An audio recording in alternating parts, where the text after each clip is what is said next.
morning, folks. I'm just kind of getting things together here. My pre-trip is done, just doing the tug tests just before taking off. So let's go ahead and get rolling. I'm not really sure where I'm going to stop, so we'll figure it out on the way.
Welcome to Memphis, Tennessee, the Memphis terminal. We've been here before.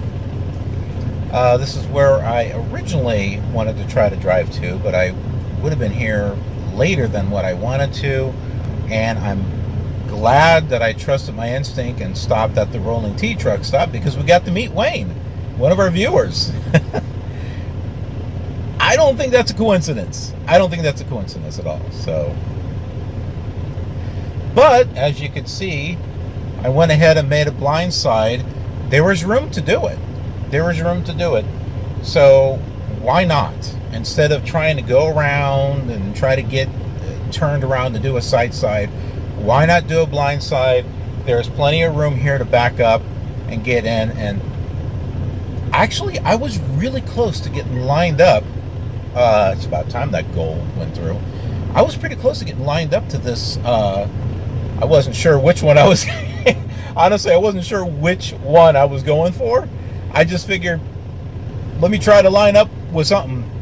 But I was pretty close to the spot that I'm in right now. I just needed to offset a little bit, and then I was able to back in. But yeah, and then I had to work my way around those trucks there, but it wasn't too bad. Yeah, but once again, more practice. Now, I'm not saying, do a few blind sides, with you being a new driver, and then, yeah, I'm ready to go, man. Let's do it at a truck stop in between two trucks. Please don't. Yeah, you may be very talented, okay? But I'm just saying, please don't. I'm not going to ask you folks or suggest that you do anything that I'm not willing to do, okay? Practice, I think you should practice, all right? But do so when you have plenty of room to do it. Because blindside, you can't see a dang thing. I have a little bit of some help because I can take my webcam, put it over there on the edge, even though it's just kind of like, meh. But it does give me a chance to kind of see what's going on this side, the passenger side. But I still can't see anything over here on the driver's side. So I still have to get out and look over there to see if the corner of the trailer is going to hit whatever's over on that side. So, as I said in previous videos, the camera is only there to help. It's like your mirrors. Your mirrors are there to help. I still have to get out and look. Not just because I don't want to make sure I hit anything, but I want to see how the trailer is lining up with the space, okay? But by all means, get yourself a camera or MacGyver something here that I've got, where I've got a webcam going out the window. At least I can kind of see what's going on this end. I can see how the trailer is turning. It gives me a visual of what's going on out there, but it doesn't give me an excuse to not get out and look. I'm still going to do that. I still have my rear view camera that I could use. I have not been using it that much, to be honest. I have not used it that much. If anything, I probably will use it in an area that doesn't have a whole lot of traffic, because it gives me a little bit of time to grab it, switch the battery so that way I have it switched so that way it's not draining the battery or anything. But I would have to switch that and then go back, hook it up, and then I can use it. So if anything, I will probably use it at like a receiver or a shipper or something. And that's in regards and that's only if it's not really a tight area, but you know what I mean? Like if it's a store and there's only like 3 docks and you got to kind of swing in there. Like when I used it in Clackamas, Oregon, a situation like that. So that way I can kind of, see what was going on. Especially with the side over here. But it's okay. It's okay to get 1 or 2 additional cameras that you can utilize to help you see what's going on back there, but still get out and look, okay? Don't use it as an excuse. Just like your mirrors, right? Your mirrors are there to help you, but you still got to get out and look. Okay, the mirrors are not an excuse to not get out and look. You're still going to want to get out and look to see how much space you got left behind you. Now, that's where a rear camera can help. How much space you got behind you, that helps, as a matter of fact. But yeah, so that's my thing about that. Okay, so I'm going to take my 30-plus minute break here because I'm going to go take a shower. I feel kind of a little sticky because of the humidity and stuff. But and then I'm going to do a little bit of trip planning to try to figure out, okay, how much further are we going to go, where we're going to shut down, etc. So, I'll be right back with you. Had my break. That's 55 minutes, but that's because I was checking a couple of things on the internet. But yeah, pretty much done. I was going to get myself a sandwich inside the inside the driver's lounge, but it was locked. There's a little thing on there that says push to unlock, push to open. What? Didn't work. Apparently it was just recently filled up and the guy, I guess, locked it, didn't realize it or something, but that's okay. There's a rest stop 94 miles from here. The next one after that's like it's like 220 some miles from here. So I'd rather drive an hour and a half rather than drive 4 hours and finally pull over. So yeah, we're gonna drive an hour and a half. Stop. That'll take us around noon. I'll go ahead and assess what we've got at that time. We'll stop at another rest stop. I can put my food inside the lunchbox and maybe drive one last time. So let's go ahead and we'll get going. Let's get out of Memphis. Some bikers that showed up over here. Okay, so just stopped here briefly. My driver later gave me a call and he said that there's something they don't have paperwork for, and I was pretty sure I scanned everything. So I'll have to, I can't remember which one it was. One of the ones in Michigan. The only thing is I don't have internet access here, so at this rest stop, so we're gonna have to keep going, see what else I can find here. Let's see, it's 391 miles to the Oklahoma terminal, which we won't make that. Let's see. No. Let's try another rest area. Active route.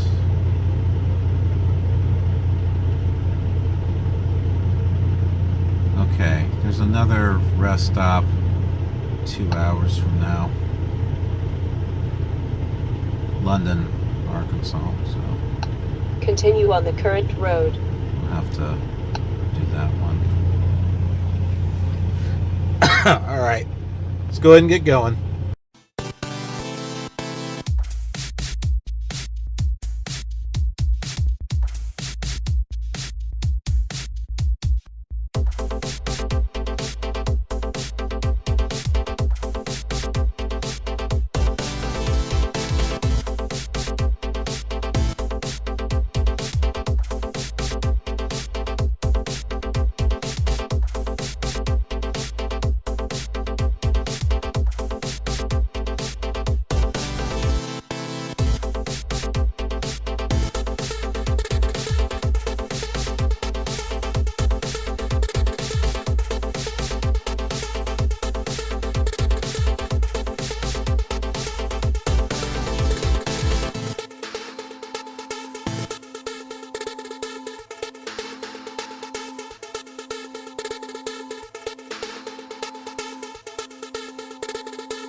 Welcome to Oklahoma.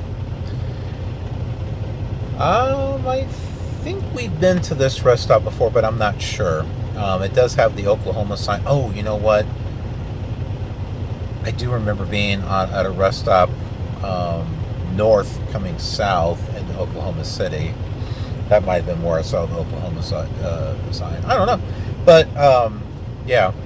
So we've got I stopped here so that way I could get... I had to manually put where our shutdown is going to be. I had to manually put it into the Garmin because they didn't have a list there. Stop listening to me. So I had to put a pin in there. So hopefully I got in the right spot, but I need to pull it up on Google Maps so that way I can make sure that I got the right turn and everything. And I think that's where we're going to shut down. If we shut down there, I got 2 hours and 39 minutes left on my drive clock, 76 miles away.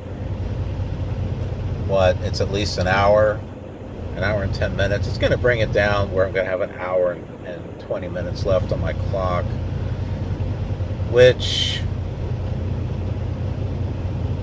we'll get there about 5:45. It's 4:30. We gained an hour, which is kind of nice. But I don't know if I want to push it any further. I mean, I could, but I just don't know if I really want to be honest with you. Chair's like making all kinds of weird noises and stuff. But yeah, so let me take care of that, and we'll get going again. Oh, that was the other thing that I did at the last rest stop. I forgot about that. I put my food into my dinner into my lunchbox, so it's heating up and stuff. So that was another thing that I did at the last rest stop. I forgot to mention it.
Okay, here we are. This is a Shell station. I saw this on Trucker Path.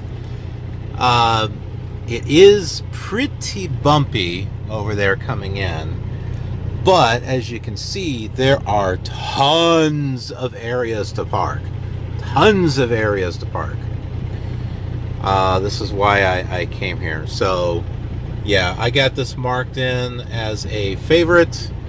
So if you're needing to find a place to park late at night, here you go. Henrietta, Georgia. It's west of Henrietta, off of the I-40, and it's like business loop 40 as well. And you should be able to find a place here. Should have not a problem. There we go. I've got 1 hour and 19 minutes left of drive time. I drove a total of 9 hours and 40 minutes today, and 576 miles is what I did today. So that's fine. I'm not going to be able to make it all the way to Oklahoma City, even if I tried. And between here and Oklahoma City, there might be another spot to check, to park at, but I don't know. I like trying to find these little truck stops, off the beaten path, I guess. In this case, this is really beat up. Look at that. But I mean, what is more important to me is being able to find a safe place to park. That's what's important to me. I don't have to go to a truck stop with all the amenities and stuff like that. If I really need to get laundry and a shower done, and I haven't been able to get to a terminal, well then I'll stop at a truck stop in the middle of the day, and I'll find a place to park, and I can take my 30-minute plus break there to do a shower, or just try to arrange things to where I shut down early and then do that stuff there, but yep, that's what we got.